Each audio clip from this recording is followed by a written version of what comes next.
Welcome back to Wall Street Silver. We have a great guest today. We have Gerald Celente. He is the publisher of the Trends Journal. Thank you very much for joining us, sir. Well, thank you, gentlemen. Let's get right into it. You've been very vocal about what's going on in New York right now with all the real estate. Everything's empty going on. The commercial real estate.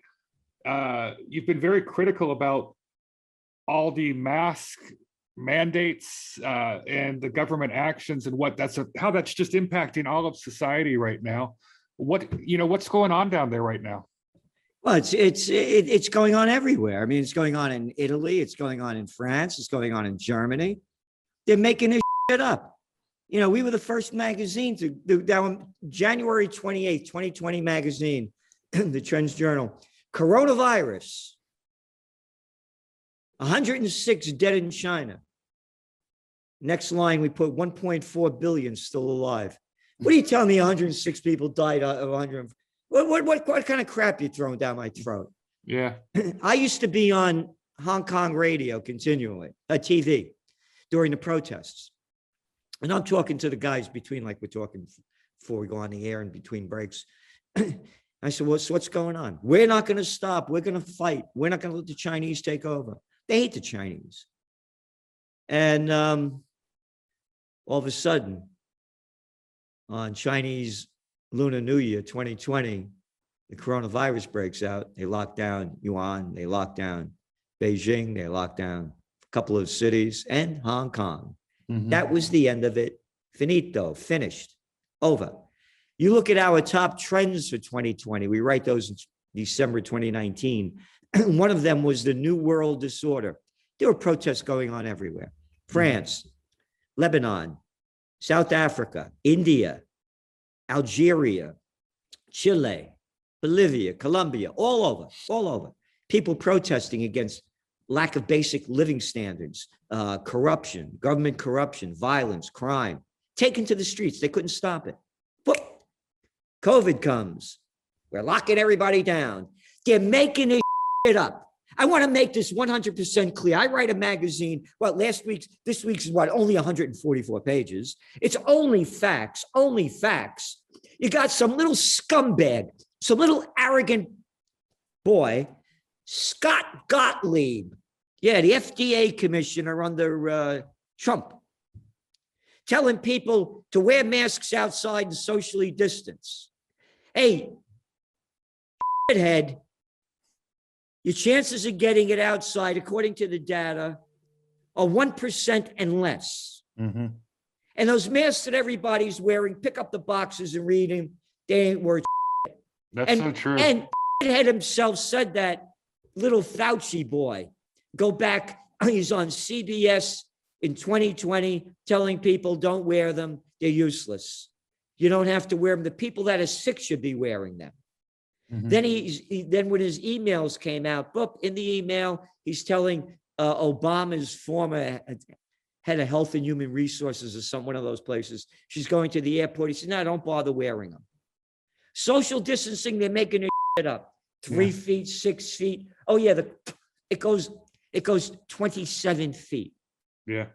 The chances of getting it inside a restaurant right out of that little boy, arrogant Cuomo's mouth, the chances of getting at a restaurant, they're under 2%. But we're going to lock down everything. And you're a non-essential piece of crap. All your little businesses closed down. We got to let the multinationals stay alive. Nobody cares how many go in Walmart, Target, anywhere else. Get it in your head, everybody. We're taken over by 4 gangs. Number 1, the Banksters.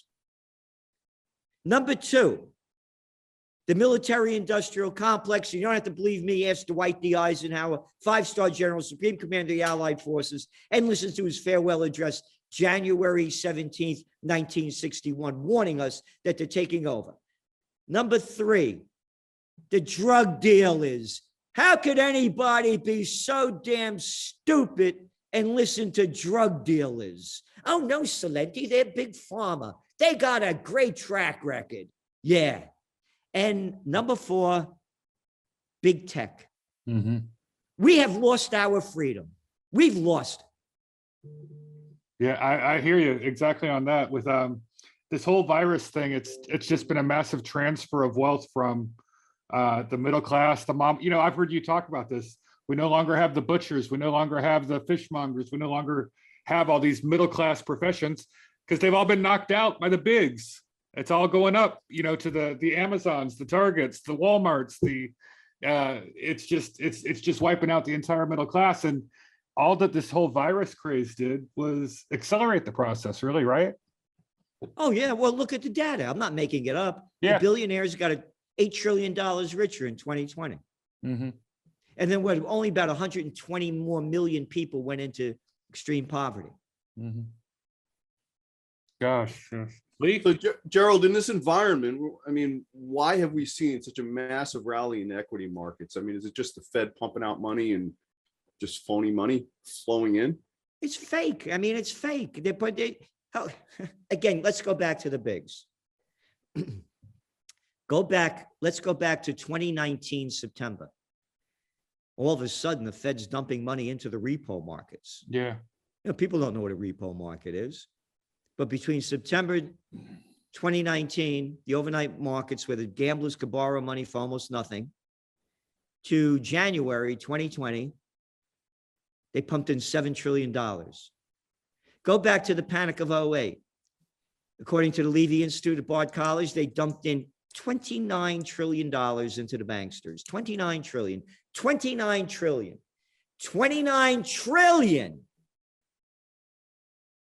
It's a, you know, there was this guy, the story goes, Jesus Christ, and he makes a whip because you couldn't buy him at Walmart's in those days and drives the money changers out of the temple. The money changers, the Goldman Sachs, the JP Morgan Chases, the little Jamie Dimon. Yeah, your guy with probably a pecker that big, but a bad attitude. And that's all these guys are, man. They're little boys. They're really tough when they got their gang around them. But when you call them out man to man, they don't know whether to piss or anyway, what do? After Christ drives them out of the temple, whoosh, Cats has the Last Supper and is hanging on the cross 3 days later. Got it? Got it? Yep. Yeah, nothing has changed. Yeah. So going back to the markets. Hey, I'm a big guy. I could borrow money at 0.35%. I'm a Citigroup, but I'll charge you 27% interest. Hey, I'm one of the bigs. I could borrow money for nothing. The M&As. Look at all the merger and acquisition activity happening.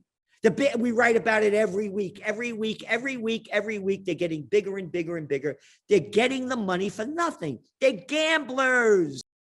They're money junkies. They're getting the money for nothing. They're driving up the markets artificially. That the markets, again, when did they start spiking? In March 23rd of 2020, when the Federal Reserve started buying junk bonds and dumping more money into the system, right in front of our eyes. Capitalism? How about go screw yourself? Capitalism, this doesn't work in capitalism. This is fascism. It's the merger of state and corporate powers. They did away with the Roberts-Patman Act, Sherman Antitrust Act, Clayton Antitrust Act, Glass-Steagall Act, all the acts that allowed our ancestors to come here and start from nothing and build businesses. Every time I go in, and I don't go in often, to like a Home Depot, my heart breaks when I see these people working there and knowing that they have no future. Mm-hmm. There used to be a thing when I was a young guy called hardware stores. There was a thing called stationery stores. No, now you got Home Depot, Lowe's, Staples, and that's all you need. Oh, by the way, what people are missing on this whole thing is that when you have the bigs taking over, now you're losing creativity because they don't have any competition. You used to have many more SKUs in things like hardware stores and stationery stores. You had a lot more choices because there was so many of them. So different manufacturers and they all try to compete. So they had all different variety. You got no variety. Mm-hmm. Gone. Very true. And you see the same thing. All this cheap money is leading to things like BlackRock or Blackstone or whoever, those types, just buying up all the residential housing right now, just blocks, Yep. 10,000 at a time, houses, forcing more and right more about it. all those people who are stuck in a Home Depot type, wage job, are being forced into just being renters because they can't even reach the status of homeowner anymore. No way, no way. Yeah. Well, they make an average of about $30,000 a year. Yeah. That's not real money today. Yeah. It's not keeping up with, certainly with, on to the next. It's not keeping up with CPI. CPI just came out this morning at 5.4%, which we all know is probably is It's fake. fixed. It's fake. What do you think it really is? Based on Well, what you see. I go to John Williams Shadow Stats. If you want to know the numbers, that's the guy to go to. Yeah. And it's probably like over 12. Yeah. They don't, we talking about housing prices. That's not included. Yeah. It's ridiculous. Bill Clinton did this. Yeah. He's the one that started. He did it for two reasons. So number one, they make now inflation's not going high, so the Fed can keep interest rates low. And number two, so they don't have to pay benefits like Social Security. Yeah. Because it's based on inflation. Yeah. So what do you think we do? I mean, we're just stuck watching all this craziness go around us. I'm a big believer in getting yourself out of the banking system and buying precious metals as one strategy, but surely you must have given this a lot of thought and have some ideas. I started buying precious metals in 1978, and they should be much higher. Let's talk about the banksters again. JP Morgan Chase, convicted of 4 felonies, maybe 5, I'm not sure, but definitely 4, convicted. And one of them was rigging the precious metals market.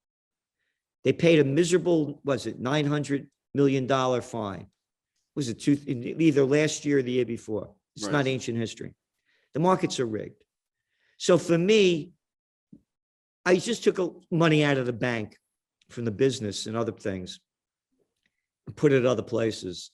And they asked me, it was a big chunk of money, why am I taking it out? I said, why the hell should I keep it in your bank when you're not paying me any interest and you loan it out and you make money on it? So for me, I only see gold and silver, and I do see the cryptocurrencies.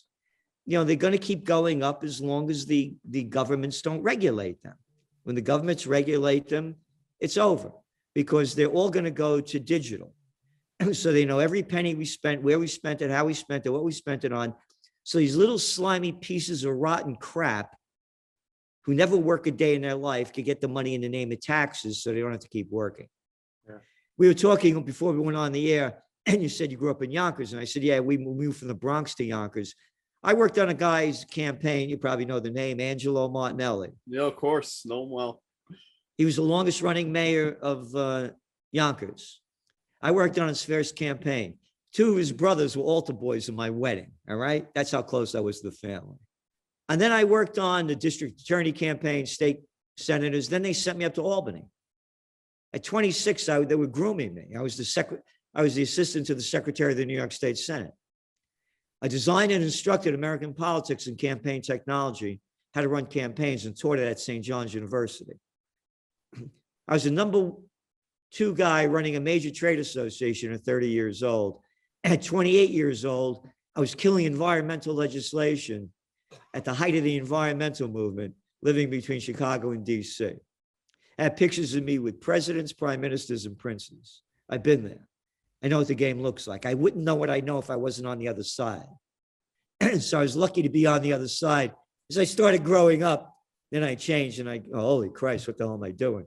But I always get a kick out of when they go back, when they're like a guy's running for something and say, do you know what he did when he was 20 years old and 19 years? What, are you kidding me? The that I pulled in my life when you're growing up, you don't know what you're doing. Isn't it a good thing that we grew up before phone cameras? Before What's that? social media. Yeah. Good thing they didn't have social media back. And phone cameras. Yeah. I still don't carry a cell phone, by the way, Uh, because I did work for the cellular telecommunications industry back in 1994 and been following radio frequency radiation since then. And the data comes out and they comes out, barely makes it, and everybody avoids it. This came out, it was in our Trends Journal a couple of weeks ago. And this is from the University of California at Berkeley. if you're on a cell phone for 17 minutes a day for 10 years, your chances of getting a brain tumor increase only by 60%. Wow. That's shocking. Yeah. So anyway, I don't carry a cell phone. Yeah. Yeah. So, if you don't mind, I'd like to change to talking about the Fed. They're talking taper. They say things are hunky dory. They're just waiting for good job numbers. Then they're going to start tapering. And I think it's, as a precious metals investor, I'm calling their bluff. I think it's all fake talk. Where do you think? Do you think there's any chance they can stop buying bonds if they can taper, that they could actually raise rates with all this debt? Why don't you ask Donald Trump? Go back to 2018, 2 years before they started the COVID war, and he's hounding Jerome Powell on a daily basis to lower interest rates because things were going the wrong way. They can't raise them. They can't raise them. There's no way. And we've been writing about this. When the Fed rate goes to about 1.5, this thing's dead, gone, finito. Yeah. Again, they rigged it with this cheap money and bond buying. So there's not going to be a tapering. And if it's tapering, it'll be very small. There's not going to be, because there's other things going on. And again, it's this whole COVID war. And now they're freaking everybody else out again. Look, a friend of mine just invited me to go down to the city in 2 weeks. I'm not going down. And he said, he emailed me back. He said, I just realized we can't go out because we won't get vaccinated. And I can't eat at a restaurant in New York City because I'm vaccinated. Heil Hitler. And by the way, that's that little shithead's name. Warren Wilhelm Jr. That's de Blasio's real name. Yeah. Warren Wilhelm Jr., a little scumbag, changed it to get the Italian-American votes. It was his mother's maiden name. Warren Wilhelm telling me that I can't go in to a restaurant without a vaccination. I'd say, go yourself. Who the hell are you talking to? Come over here and try to vaccinate me. Any one of you politicians, no, don't send your little boys. You come and try to vaccinate me. And if you want to send one of your little boys, send one at a time and we'll go man to man. How could people take orders from these assholes? Yeah, I'm sorry. I shouldn't have said that. There won't be. Assholes have a positive function. They're little shitheads. I love it. What do you think of Cuomo being out? I mean, do you think Hochul's going to be worse? Again, it's a freak show. I was there. I quit after 1 year. Nobody could believe I quit. My buddy, Brian Donahue, his wife became the lieutenant governor on the Pataki. Nobody could. Here's what used to happen. We're in the chamber, right? We hire some jerk to open the door for these clowns to walk through, a sergeant at arms, Senator Frank Smith, Senator Michael, and my buddies, we'd be talking, they'd leave, they'd follow the senator to his chair, pull it out and help him sit down. Yeah, they come back and I say, hey man, what's the matter? Cat can't sit down by himself. He needs some help. They say, Gerald, you have that kind of an attitude. You're not going to make it here. I said, listen, man, that's not the way I grew up, And I said, my mother, may she rest in peace. When I was a little kid, I didn't know what the word meant. She said, I hate cowards. And I said, that's not my trip. Nobody could believe I'd quit. I wouldn't do that. And that's what this system is. So is she going to be any different? No, it's the system. It's one big club and you ain't in it, as George Carlin said. Yeah, that's so true. I suppose you didn't go to Obama's bash on Martha's Vineyard. Yeah. You didn't get an invite? Nah. The Nobel Peace of Crap Prize winner? I want that guy Gaddafi out of there. I want that guy Assad out of there. How about the troop surge in Afghanistan? Great job, man. Yeah. No, this country's had it. It's had it. And I got to tell you, it's the country of cowards. Look what's going on in France. You got hundreds of thousands of people taking to the streets against the mandates. And look at New York City. Not a fight. Not a fight. Not a fight. And the media is not even covering it. I mean, literally, you can see it a little bit in social media, pieces that get through, the little short videos, but literally hundreds of thousands of people protesting in all cities all over Europe. And the mainstream media in Europe's just total blackout. Total. Yep. I'm just stunned that they've pulled it off to that level. It's going to get worse. This is why I'm so angry. I'm a visionary. I'll put my work up against anybody's, and I'm not saying that in a bragging way. Show me a book, Trend Tracking. Show me your bestseller, Trends 2000. Show me a magazine that you've been writing only since 1991 and all the forecasts you made, and then we could start talking. I see the future, and it's hell on earth. Again, look what's going on. I got some little telling me that I can.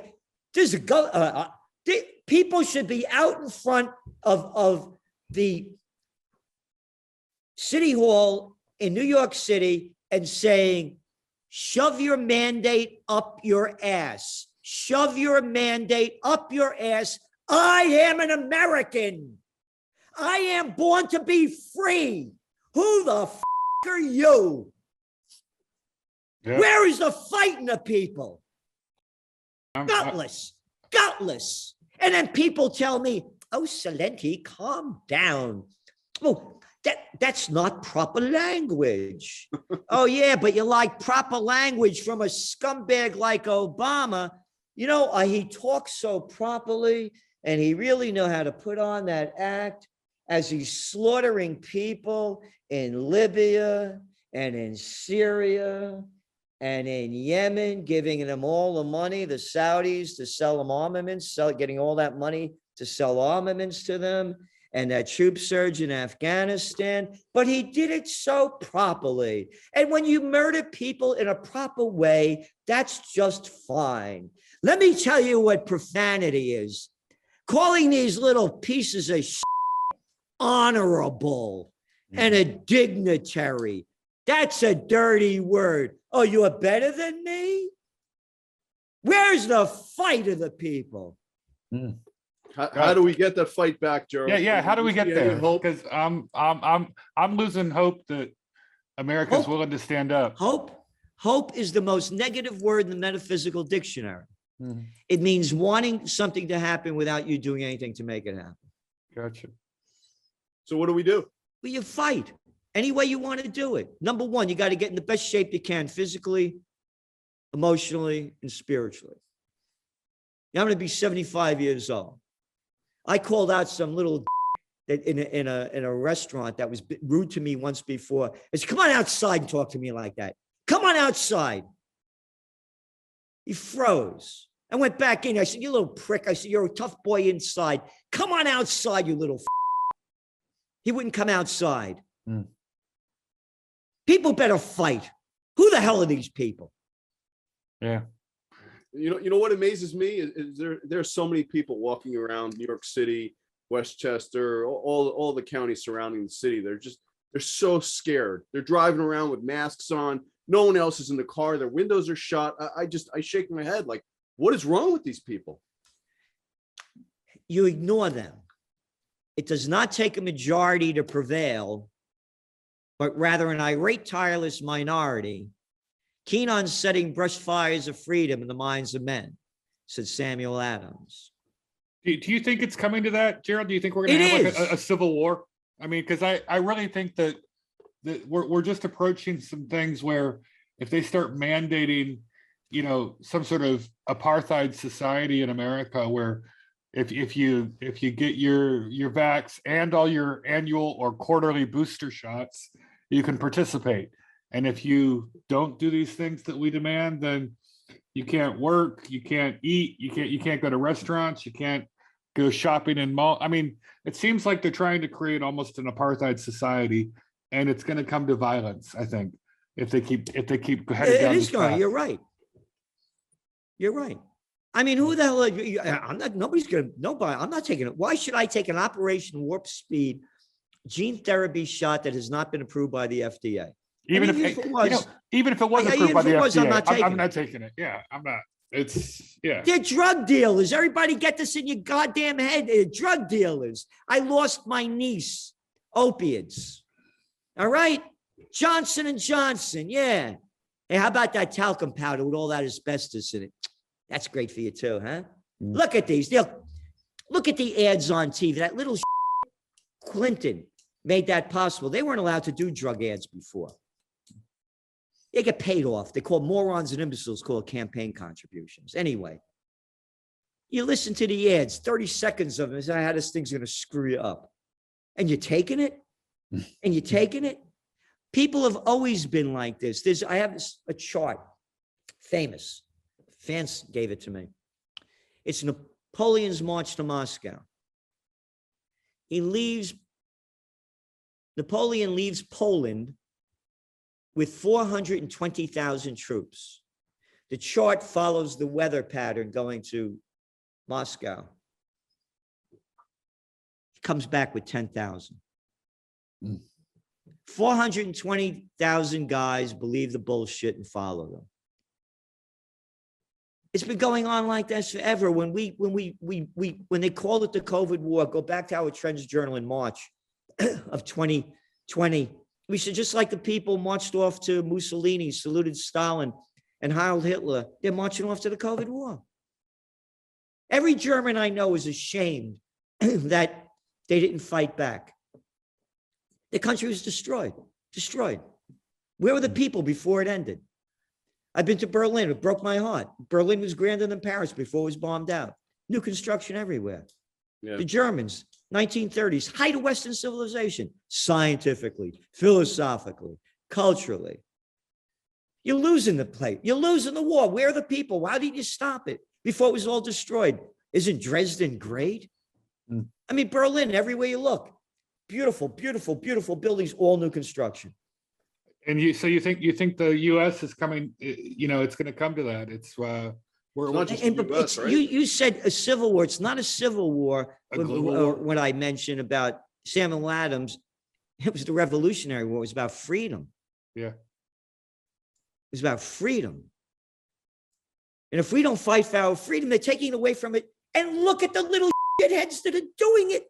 If they came to you person to person and tell you what to do, you tell them to off. Yeah, but they do it with the power of government and the police. You got it. Yeah, because and the police up here, by the way, are great.